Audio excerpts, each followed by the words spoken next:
The Royal Charter.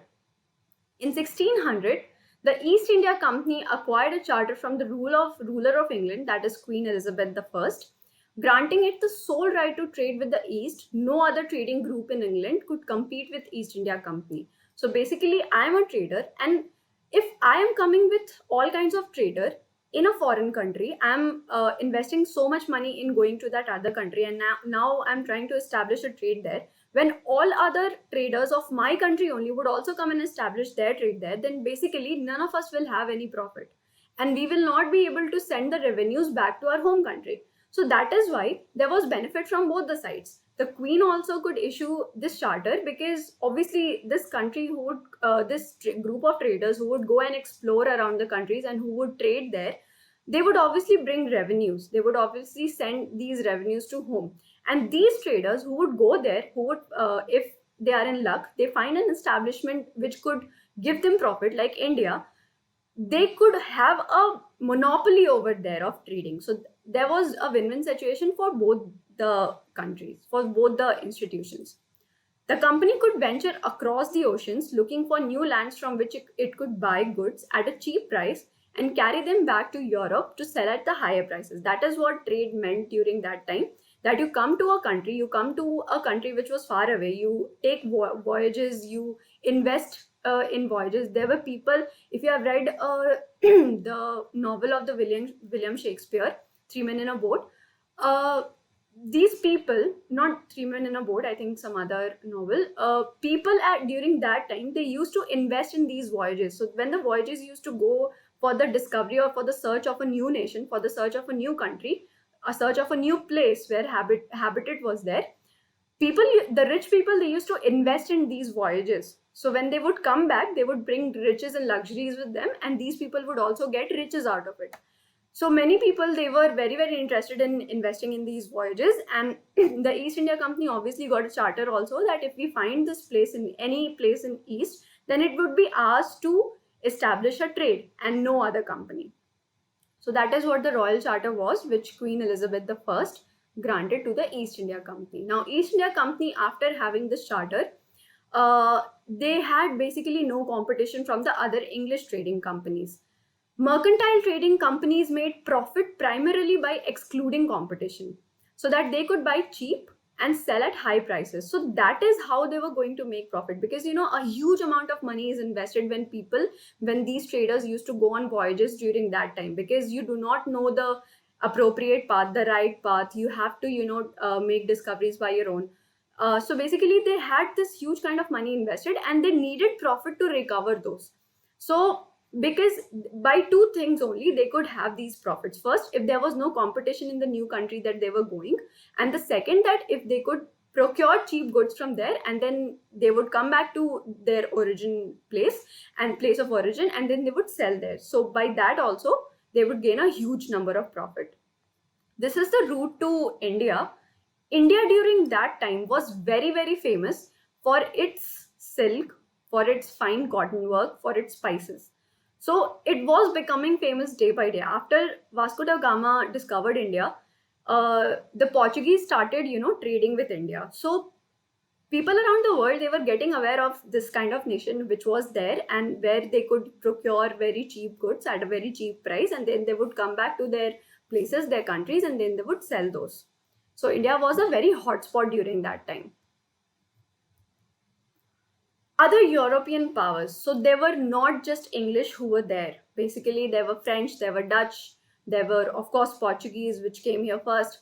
The Royal Charter could not prevent other European powers from entering the market. Basically, the Royal Charter, they only had their charter implied on those people who stayed in England.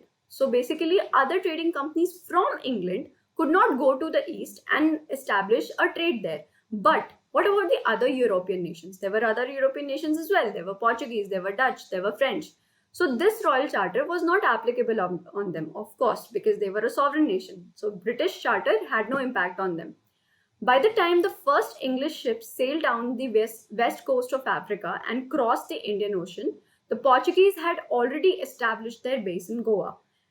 When the first English ship they went on, made a stop on the Cape of Good Hope, that is near South Africa, and then they came to India. But by that time, the Portuguese had already come. Vasco da Gama came as in back as 1498, as we can see here. Vasco da Gama, a Portuguese explorer, and discovered this sea route to India in 1498. And at that time, there are many movies. Of course, I don't know the actual proper reference, but I kind of, I can imagine this, that there were many people who were after the map Vasco da Gama made. There were many people who were after this, that okay, what is actually the trade route of India that could solve their works easily. Basically, they would not need to find another trade route, or they would not have to spend so much of money because they knew a proper route because of this map. So many people were after the map of Vasco da Gama. That might be just laws or just tales, but might be true also. Early 17th century, the Dutch explored the possibilities of trade in the Indian Ocean. The French traders arrived soon after. So timeline shows that we from time and again, we have many explorers who came to India to try their luck, and they gained so much of wealth that India was established hotspot during that time, that this is a very rich nation, and we just need to explore this wealth and take these raw materials and take these stuff which India is producing back to our country and sell huge profits and be the rich person that we can. So basically, India had so much of wealth during that time that other world countries were very, very astonished that okay, there is a place like that which has so many of riches and it is still not discovered yet by us. So one by one, all these people, they came to India to try their lucks, and they gained a huge profit. First came the Portuguese, then came the Dutch, then came the French, and finally we have English. So one by one they came and they got lucky. Conflict between European powers. So of course, I am eliminating the traders from my own country, but I cannot eliminate the traders from other countries. So I certainly, if I go at some place which I was, which I was imagining that would just be my place of establishment, if I find any other traders there who are also as much as interested as I was in that place, basically I would have a competition, and I would have a very good competition, because the competition is not from the natives, they are the sellers. Competition is from the buyers. So basically, if there are other buyers, if you have a product which you only have, you have a monopoly in this product, I have come a very far way from home to buy this product from you. And if there are three more other buyers who also came a very long way from home to buy the same thing from you, you obviously would increase your price. That why should I give you in this cheap price? I would increase my price because there are obviously so many buyers. If you won't buy, there might be three other possible buyers who would buy my product. So the rates in India, the prices of these materials in India also became high. And of course, nobody likes competition. Everyone wants a monopoly in the thing which they actually really wanted to discover. So all the companies were interested in buying the same things, that is cotton, silk, that had a great market in Europe, along with the spices that are peppers, cloves, cardamom, and cinnamon. They were in great demand in European market, and the Europeans were very, very keen on buying these products and taking it back to the European markets, where they could have a huge profit out of this. Of course, but that would only work if they are getting these things in cheap. But if they have competitors, of course, they are not getting these things in cheap, and their margin of profit would be very low, which would not make them go back to the place again, having invested so much money in that. So there was this conflict. An impact of this competition was the competition amongst the European companies pushed up the prices of these goods, and this reduced the profits that could be earned. So if I were the sole buyer, the seller would have no other option but to sell me at a certain price, which I would also have a say in. But if the seller has so many buyers, that he obviously had this right that he could decide the prices at any price he want, he would have a greater say than me. So basically, I am not gaining a huge margin of profit, which I thought that I would have. Eliminating rival competitors was the only way to make significant profit during that time. The urge to secure markets therefore led to fierce battle between trading companies. So At this time, till this time, we are seeing that Britishers are not very interested in annexing the territories of India. Rather, they are more interested in eliminating the rival companies. They are more interested in eliminating the other traders that were there, the country of traders that were there, because they wanted to monopolize the trade that they were having. In fact, all the other companies were trying to monopolize this. So that was the impact of competition, that they could not have this huge profit which they thought they would. So now these people, these traders, they were very sure that until they eliminate the competition amongst them, they would not be able to increase their share of profit in the Indian market, in the Western market, and also their price would go up and high if they remain there in the Indian market. If the other competitors, they remain in the Indian market, of course the Indians, they were going to sell their products at a very high rate, and that would mean that they would have to sell the product which would give them a very small profitable margin. So they wanted to eliminate the competition as soon as possible, and by any means at all. They went on to sabotage each other's operation. They went on to sabotage each other's ships. They used to sink the rival ships. They also used to prevent the ships from moving with the supply of goods, and they also used to block the routes through which these ships had to go to the destination. So they did all kinds of things to eliminate all kinds of competition they had. Now, of course, we have to remember that there were four kind of competitors, which were the major competitors in the Indian market back then. Those were British, the Dutch, the Portuguese, and the French. So each of them, they tried to harm each other's ship in any way possible. Of course, they also tried to fortify the settlements and carry on profitable trade. This also led to conflict with the local rulers. So here, they were not expecting this conflict to happen. The conflict with the traders, okay, that was in the nature of business. If you're doing business, you're going to have competitors, and then you are going to destroy those competitors in your own way. That time, any way was possible. But the competition, they were not expecting this rivalry with the local rulers. Why? Because they wanted to have a peaceful trade with the localites. They wanted to have a very peaceful relations back then with the localites so that they could have an edge. But of course, when they tried to fortify their settlements, when they tried to establish fortification around their factories, around the areas in which they had established a permanent kind of settlement, the rulers, they started to keep a very keen eye on them, because they were just suspicious of these activities. They were suspicious that these English, they were growing power. So they did not want that to happen. They did not want to these people to snatch away the authoritative and administrative power that they had. They did not want to feel this competition in their authority with this kind of power, which were traders.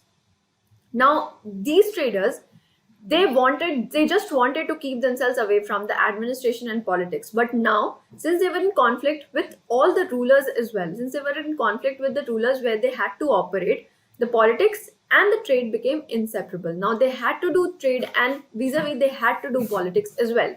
Let's see what happened. Let's see what happened after they came in conflict with the rulers. Still now they were just in conflict with the traders, but now they wanted to trade on a large scale. And large scale trading means you have to introduce some of the things which has to go your way. So East India Company, they began trading in Bengal. They set up their factory near the banks of Hooghly because that was their main source, that was their main port from which they used to have their supplies of goods move on to the destination. So they set up their factory in the banks of Hooghly in the year 1651. This was the base operation for the company's traders. That time they were known as factors. The factory had a warehouse and offices where the company's officials sat. They had a warehouse. Now we have to remember that what all things the factory included and why was it called the factors. Because the base operation was going from this establishment, and because the factory was set up initially, that is why they were called as factors. Now this factory had a warehouse and the offices for the officials of the company. The company also tried to invite the traders and merchants to come and settle with them, to come and settle near the factory so that the trade could become, easily accessible to all these people who were related to the company. So the merchants and traders, if they started settling near the factory, these people, they would not have to go far away to, have their things done. So that is why they persuaded these people to settle near the factory establishments.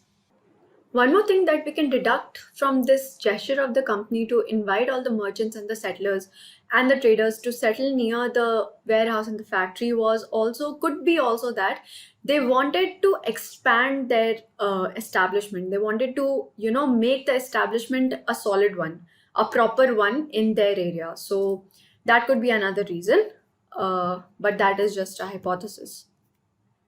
Now, how the timeline of the trading in Bengal went for the East India Company. In 1696, the East India Company began building a fort around its settlement. So, previously, the settlement only had a warehouse and a factory, but now they started fortifying this settlement. They wanted to build forts in order to protect whatever was being stored in the warehouse, or to basically protect the company officials, the privacy of the company officials, or whatever the reason they might have. In 1698, they bribed the Mughal officials into giving the company zamindari of 3 villages. Now, let's see how is this going to have an effect on the administration and the authority of the Nawabs. Now, this gesture, it might have a slight chances that the company was now getting interested in the administration as well. Their purpose might be purely for revenue. Their purpose might be that I want to be the zamindar of these 3 villages because I want to extract revenue from here rather than, asking for the gold and silver imported from the Europe. But they could also have this desire to authoritarian kind of feeling. They also could have desire to, authoritarian kind of gesture towards owning these 3 villages as a zamindar. One of these was also Calcutta. That was Calcutta, and that further became a huge administrative power. If we'll see in the further chapters, it became a huge administrative power. The company also persuaded the Mughal Emperor Aurangzeb to issue a farman, that is an order, granting the company to trade duty-free. Now, these company, they kind of just persuaded Aurangzeb that if we carry on our trade business with the duties, then we will not have enough profit to, keep on our business. And also, we want it to be duty free so that we could, get more profitable, and in turn, you will also have more revenues if you are buying more goods from you. Aurangzeb granted the farman, and the company now had the duty free right. But this was applicable only to the company and not to the officials who were doing the trade privately. So they had to pay the trade. But these officials, they did not want to pay trade. So they used to refuse every now and then, and this used to infuriate the local Nawabs that were there. The company also tried to continuously press for more privileges, more demand from the local as well as the Mughal emperor. So they tried to get as much advantage as they can. They tried to get as much laxity in their paying, and they wanted to increase their profit. So basically, they wanted more intake and give a little less output every time. So these things happen when the company, they started trading in Bengal. Now, how these trade led to battles. Nobody could imagine that if I'm trading somewhere, my trade could one day result me into a battle. Of course, the company might not have thought that. Till now, let's just assume that they did not want that. Now, the Aurangzeb's farman, what implication did it have on the others as well as the company? The company had its right to duty free by the farman of the Aurangzeb. But the other, as I have already told, the private traders who were the officials of the company, where they were going on with their trade privately, they were not liable to this farman. So basically, they had to pay revenue for the trading purposes, but they refused to pay the duty, and that caused a huge loss of revenue for the state of Bengal, for the revenue income for the Bengal. This infuriated the Nawabs. This infuriated the Nawab of Bengal. In the early 18th century, conflict between the company and the Nawab of Bengal intensified. Of course, the Nawabs won't like if the company and the officials are not, on the first hand, the company is not paying the taxes. The company has been granted farman by Aurangzeb that you are going to do it duty free. But on the other hand, the officials who are doing it privately, they have not been issued farman, and they were supposed to pay the duties, but they are refusing. Already I was having a loss of revenue when the company did not have to pay the duty. Now the officials are also not paying the duty. So I will also have a huge loss from my pocket. So these infuriated the Nawabs, and there was this constant clash between the company officials, the company, and the Nawabs. And this intensified in the early 18th century. Now, after the death of Aurangzeb, what happened was, until Aurangzeb was there, his farman was valid. But after the death of Aurangzeb, what the Bengal Nawabs did, they tried to assert their demands. They tried to forego whatever Aurangzeb had issued in his lifetime, and they tried to assert their demand, power, and autonomy, that now you have to pay the duty. All the people, like the company, also have to pay the duty, and the officials who are doing it privately also have to pay the duty. And other regional powers that were there at that time, they also demanded this trade duties. One by one, the Nawab of Bengal changed, and they had this very fierceful personality, very powerful personality. All the Nawabs of Bengal had a very charismatic and powerful figure. They were very powerful figure. So Sirajudaulah became the Nawab of Bengal after Alivardi Khan died. Now both Alivardi Khan and Sirajudaulah were very capable and powerful rulers. They refused to grant concessions. Of course, the company was already banging on all the concessions that they could have in the reign of Aurangzeb, and they also tried to extract it from the local Nawabs by bribing the Mughal officials as well. Now, these Nawabs, they also tried to they also demanded the tributes for the right to trade, and they also denied the company right to mint the coins. Mint means you are making coins. So basically, all these demands, they were denied, and instead they were asked to pay the duties and taxes. Sirajudaulah, he claimed that the company was undermining the authority of the Nawab. Of course, if the company is refusing to pay taxes, if I am giving you some order and you're not obeying it, if you're disobeying the order, you're refusing to pay the taxes, of course you're undermining my authority. You're challenging me in some kind of way. That you should not do, because my authority is supreme. So by refusing to pay the taxes, writing disrespectful letters, and trying to humiliate the Nawab in front of the public, the company was trying to undermine the power and authority of the Nawab, and this enraged Nawab. Nawab did not like this kind of behavior. Now, how these conflicts led to confrontation between the Nawab and the English East India Company, and how they wanted to divulge in their own interest, and how this led to one of the most famous battles the history has ever seen, the history of India has ever seen, that is the Battle of Palasi. Let's see that how this Battle of Palasi culminated.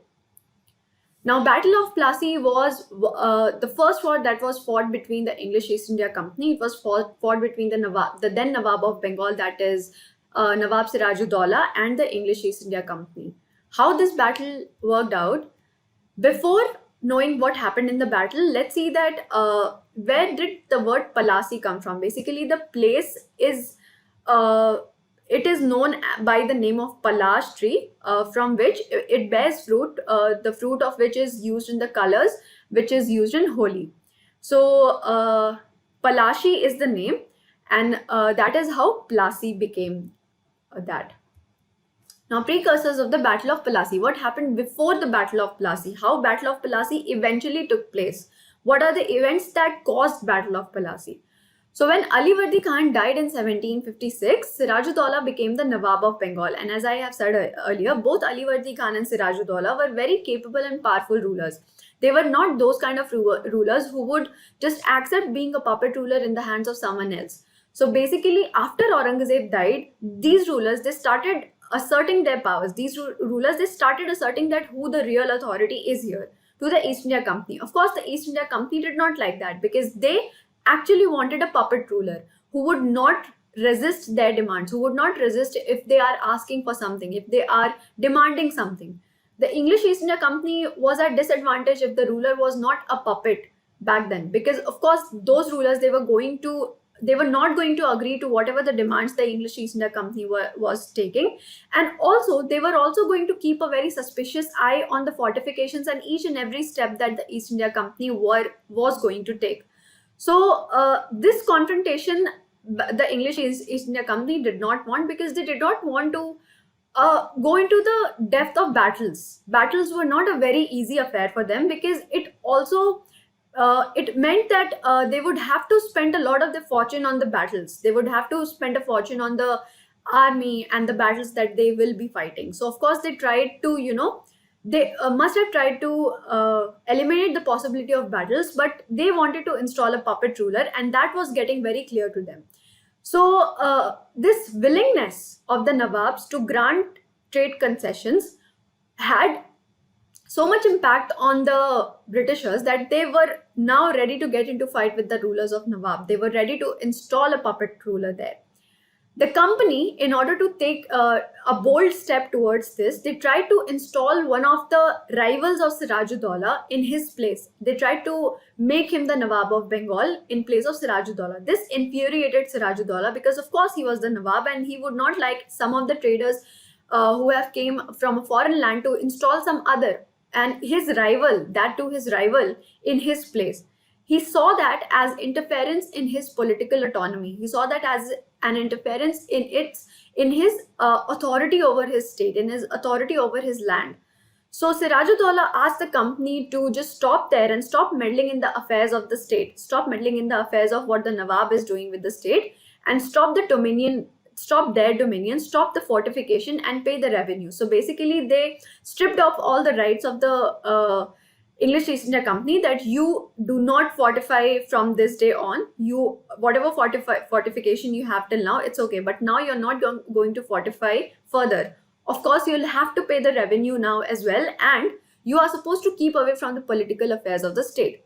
All these demands did not go well with the company. They were just on the brink of having war with Sirajuddaula, and that's what happened.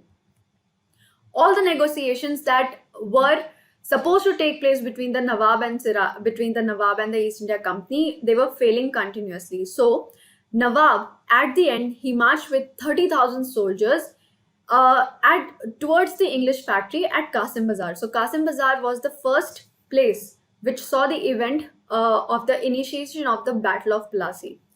After capturing Qasim Bazar, after capturing one of the main markets, one of the main area of the English East India Company, and these people, they also blockaded the English ship. So basically, they did not just try to capture Qasim Bazar, they also tried to cut the connection between the naval ships as well. So also they blocked all the entry and exits of the naval ships as well, English ships, and they also disarmed all the Englishmen. So basically, these Englishmen now, they were armless.